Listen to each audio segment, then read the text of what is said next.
Assalamualaikum warahmatullahi wabarakatuh. Salam sejahtera untuk kita semua. Teman-teman semua, pernahkah kalian berpikir betapa luar biasanya manusia diciptakan dengan kemampuannya untuk berkomunikasi? Bukan sekedar bicara atau mendengar, tapi saling memahami, merasakan, dan menyentuh hati melalui kata, ekspresi, dan bahasa tubuh.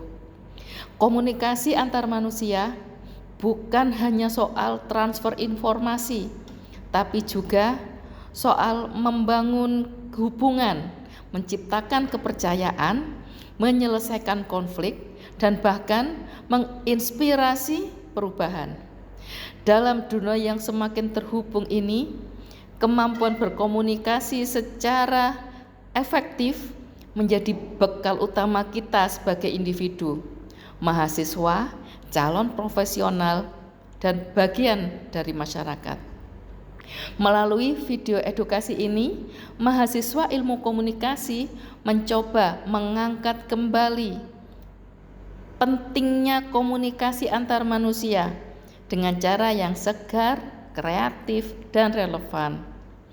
Ini bukan sekedar tugas kuliah, tapi bentuk kontribusi nyata untuk membuka wawasan kita bersama. Kami percaya perubahan besar bisa dimulai dari hal-hal sederhana, seperti mendengar dengan empati, berbicara dengan hormat, dan menyampaikan pendapat tanpa menyakiti.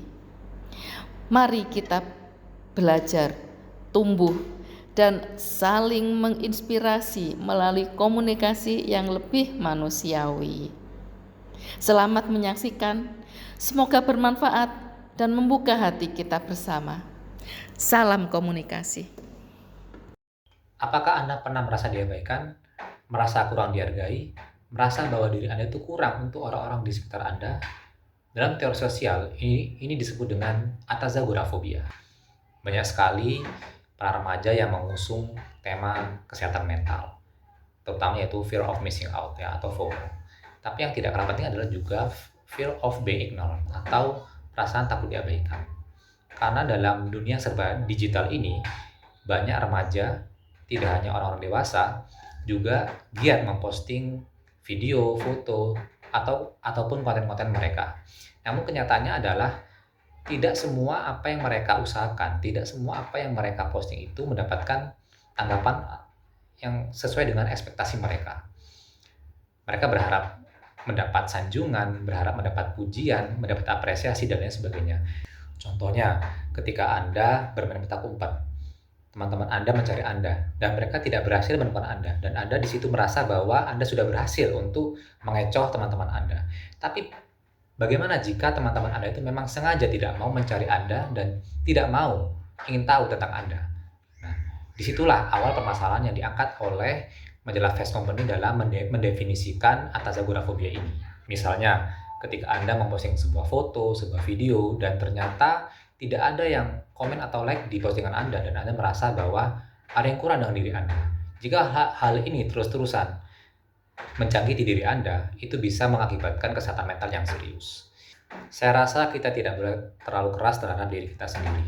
Ucapkan selalu afirmasi positif bahwa semua baik-baik saja. Tidak ada yang salah dengan diri kita. Kita sudah melakukan yang terbaik, yang maksimal, sesuai dengan kemampuan kita sendiri. Masalah hasil itu urusan belakangan. Supaya apa? Supaya kita tidak menjadi korban dari atazagorafobia ini.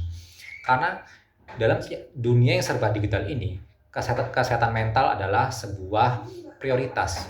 Saya rasa di era yang serba digital ini, banyak orang yang berprofesi sebagai content creator, sebagai influencer, dan lain sebagainya. Saya rasa ketika kita berkarya, mungkin perasaan diabaikan, perasaan tidak dihargai, dan lain sebagainya itu pasti ada. Yang terpenting adalah bagaimana cara kita untuk selalu tegar, selalu bersikap optimis, selalu bersikap positif terhadap tantangan yang kita hadapi. Intinya adalah kita tidak boleh terlalu gampang baper, seperti itu. Dalam berkarya, misalkan kita membuat video, foto, dan lain sebagainya, kita harus menanamkan diri bahwa saya berkarya, yang penting saya sudah melakukan yang terbaik, saya sudah melakukan yang maksimal, masalah asli itu bisa ngikut belakangan. Kesehatan mental adalah investasi yang penting bagi para remaja dalam era digital yang sekarang ini, termasuk bagaimana cara penanganan atazagorafobia ini. Bagi teman-teman yang mungkin merasa diabaikan dan lain sebagainya, saya rasa bahwa itu hal yang biasa, dan mulailah untuk menerima diri dan mencari pertolongan terhadap apa yang Anda rasakan atau teman-teman rasakan dengan konseling psikologi dan lain sebagainya. Sekian dari saya ucapkan terima kasih.